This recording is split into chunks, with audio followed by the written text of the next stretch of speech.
This is the story of Company A and Company B. Meet Company A. Company A is run by Al. Al follows his gut to run his business, and Al still uses those outdated paper timesheets. Enter Company B. Company B is run by Bob. He runs his business like he wants to be around next year, and Bob uses AboutTime to track his operations. Al and Bob are both given contracts for twin projects, each with $1 million budget and 100 construction employees. They should make about the same amount of money, right? Let's take a look. Al attempts to track his labor costs and jobs the way he has for decades. He's overwhelmed with paperwork, but that's the way things have always been. His people focus on the things that matter and put off timesheets until the end of the week. Al's crew shows up right on time at 7-ish, and works and stuff. Bob, on the other hand, knows exactly how many man-hours are required for each project. From his laptop, he can follow each piece of construction and can track in real time how many hours he has left to stay in the black. But Al doesn't need to know how many hours are going into each piece of the puzzle. His guys are honest, and they take care of tracking their progress at the end of the week. It's the end of the pay period. Better get those timesheets filled out so payroll won't be late.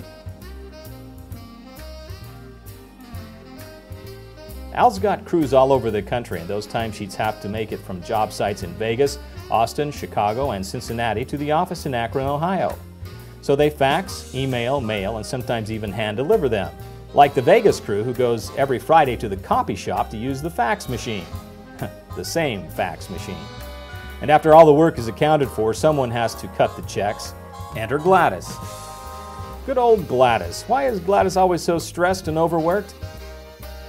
Well, Gladys works from 7 a.m. on Monday until 10:30 p.m. Thursday so that all those timesheets can be collected, put into the accounting system, and processed in payroll by Friday. Now, don't you think that Bob and his team get off the hook without doing anything?